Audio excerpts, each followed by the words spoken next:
Bonjour à tous et bienvenue dans cette nouvelle vidéo où aujourd'hui je vous propose de fabriquer ça.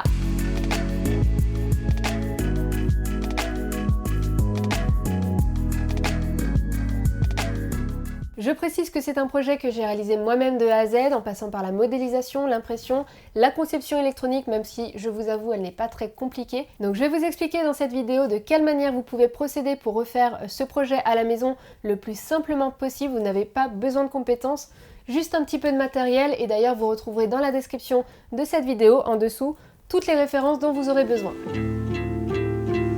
Pour ce projet, on va avoir besoin de quelques composants électroniques, à commencer par le fil électroluminescent, ici en bleu, mais il existe tout un tas d'autres couleurs. Je vous invite donc à checker la description de cette vidéo, je vous mets les liens et vous verrez, vous aurez le choix des couleurs. Donc ici c'est que des exemples, mais je crois qu'il y a une dizaine de couleurs. On aura également besoin d'un inverteur ici en 5 volts, donc il se branche en câble USB. Il faut savoir qu'on ne va pas le garder pour gagner de la place, donc on va couper la prise USB pour connecter directement les fils. Et de l'autre côté, on a le connecteur qui va bien pour brancher au fil. Pour alimenter tout ça, on va avoir besoin d'une batterie 18650 qui nous délivre 3,7 volts, donc pas assez pour faire fonctionner l'inverteur.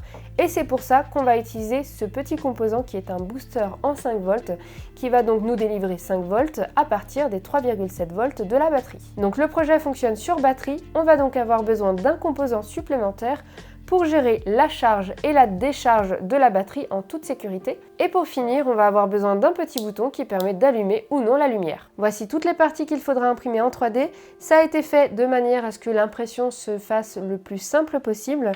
On a donc la partie haute du support qui, comme vous le voyez, a une espèce de rigole ici qui va permettre d'accueillir le fil et que ce soit vraiment bien intégré au support. Ces trois parties-là vont constituer le socle du support. Donc je les ai faites aussi de manière à ce que ce soit facile à imprimer. Notamment ces deux parties-là qui vont devoir être collées ensemble et je les ai découpées pile ici pour ne pas que ça se voit puisqu'on va avoir le fil qui va se mettre par-dessus et du coup on n'aura pas la jointure de visible. On a aussi le support de batterie que j'ai également entièrement pensé avec un petit ressort qui est intégré et qui va pouvoir s'adapter à les batteries de ce type-là, sachant qu'il y a des batteries plus ou moins longues de parfois 1 mm. Et comme vous l'avez deviné, ce ressort permet aussi de bien appuyer sur l'épaule de la batterie et d'éviter les faux contacts. Pour les outils, voici tout ce dont on va avoir besoin, à commencer par le fer à souder. Ici, ce petit fer à souder compact s'appelle le TS100 et je l'adore. Du fil d'étain, du fil en silicone, donc c'est du fil très souple, là aussi c'est pratique parce qu'il ne se casse pas. Du fil beaucoup plus rigide pour pouvoir faire le support de pile, c'est un fil beaucoup plus adapté. Une pince à dénuder et de la colle super glue. Si vous n'avez rien de tout ça et que vous souhaitez commencer à vous équiper pour pas trop cher, je vous mets dans la description de cette vidéo un kit pour pas très cher et où vous avez déjà pas mal de choses à l'intérieur. Je vais également me servir d'accessoires facultatifs, des mini serre-joints, une petite pince coupante de précision et une pince Bruxelles. Voyons maintenant le schéma du câblage et comme d'habitude je vous l'ai simplifié au maximum, je vous invite à faire pause dans la vidéo pour prendre le temps qu'il vous faudra. Pour commencer, nous allons coller ces deux parties du socle. J'utilise pour ça cette marque de super glue. Je sais qu'elle est vraiment bien et qu'elle tient bien sur le long terme. Par contre, faites attention, elle a tendance à blanchir lorsqu'elle sèche. Après avoir inséré le bouton, on peut maintenir les deux parties ensemble pour que ça colle bien. Vous pouvez par exemple utiliser des bouquins ou si vous avez comme moi des petits serre-joints, c'est peut-être plus pratique. Pendant que ça sèche, on va préparer le support de la batterie. Je vais donc utiliser des fils mono-brun assez rigides pour constituer les contacts de ce support. Pour ça, on va simplement enrouler le fil au niveau des trous opposés, le plus difficile étant ce connecteur positif puisqu'il y a le ressort qui peut gêner, mais si vous avez une petite pince pour vous aider, ce sera plus facile pour attraper et tirer le fil afin qu'il soit bien serré.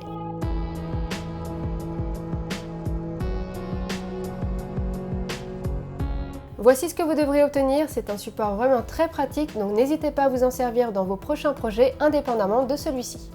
Je coupe ensuite le surplus des fils en prenant bien la mesure. On peut maintenant connecter le support de la batterie aux bornes B+ et D- du module de charge.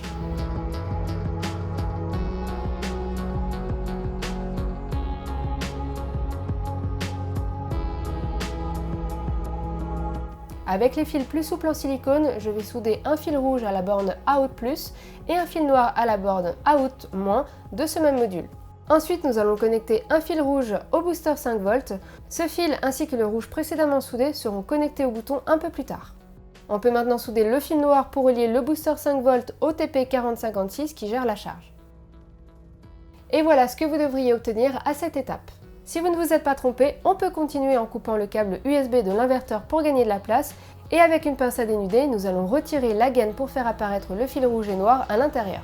Faites juste très attention, ces petits fils sont assez fragiles, donc allez-y doucement.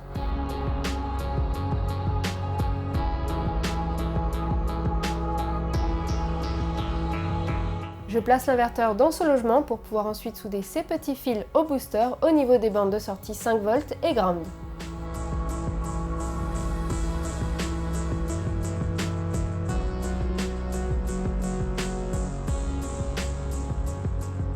La partie électronique est bientôt terminée, on peut ressortir le socle que nous avions collé au tout début. Je retire le petit capuchon et j'insère le fil dans l'un des trous à l'arrière. Je laisse la bonne longueur pour pouvoir faire le tour du socle pour ensuite cacher le surplus à l'intérieur en le faisant passer dans le deuxième trou.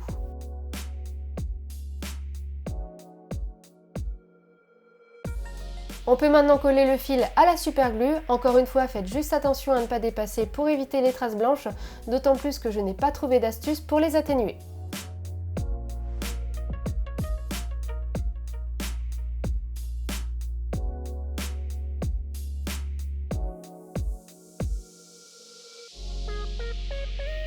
On récupère le fil au-dessus du socle et on l'insère dans le trou du support. Mesurez bien la longueur totale et coupez le surplus, et c'est vraiment l'avantage avec ces fils luminescents, c'est qu'on peut les couper n'importe où et même les raccorder pour mixer les couleurs. Vous trouvez d'ailleurs facilement des informations sur internet pour savoir comment s'y prendre. Donc vous l'aurez compris, vous pouvez tout à fait mettre une couleur différente sur le haut si vous le souhaitez.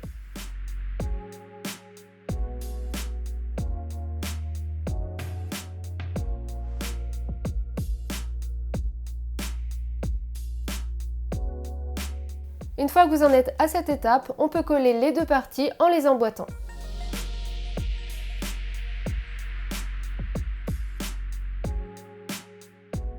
Pour la suite, on va souder les deux fils rouges venant du booster 5V et du module de charge pour les connecter au bouton. Pour les connaisseurs, j'ai fait le choix de mettre le bouton derrière le module de charge pour éviter de devoir allumer la lumière pour recharger la batterie, ce qui aurait été le cas si j'avais mis le bouton entre la batterie et le TP4056. Voilà, c'est presque fini. Je dis presque parce que je n'avais pas prévu que la lumière scintillerait comme ça. Forcément, ce n'est pas ce qu'on souhaite et ça risquerait d'endommager l'inverteur. Pour éviter ça, il suffit d'ajouter un condensateur de 470 microfarad entre le booster 5V et l'inverteur. Ça va permettre de lisser le courant et d'éviter ces pics et chutes qui font scintiller le fil électroluminescent. Attention à respecter le sens du condensateur, le côté de la ligne blanche doit être du côté du fil noir. Voilà, à présent ça fonctionne correctement et tout est terminé. On peut ranger les câbles à l'intérieur et fermer le socle simplement en le clipsant.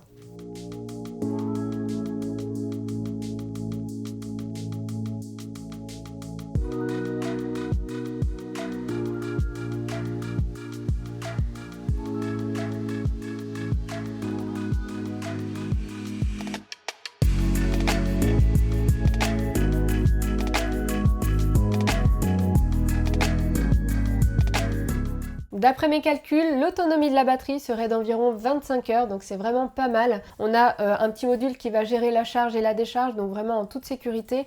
On ne pourra pas descendre en dessous du seuil de sécurité de la batterie et l'endommager, ou au contraire trop charger et passer le seuil maximum. En tout cas, j'espère que cette vidéo vous aura plu, et si c'est le cas, n'hésitez pas à la partager au plus grand nombre, ça soutient simplement la chaîne et ça fait vraiment plaisir. Si vous comptez refaire ce support de casque chez vous, surtout, partagez-moi vos photos sur les réseaux sociaux.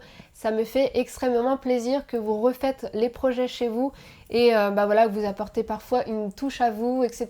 Donc n'hésitez surtout pas à les partager sur Twitter ou sur Insta, c'est comme vous voulez. Comme d'habitude, si vous avez des questions, des suggestions ou autre chose, n'hésitez pas à me laisser un commentaire. Vous pouvez également me laisser un pouce en l'air sous cette vidéo, ça fait plaisir. Et vous abonner à la chaîne ici en cliquant sur le rond qui s'affiche à votre écran. Et moi, je vous dis à très bientôt dans une prochaine vidéo. Bye!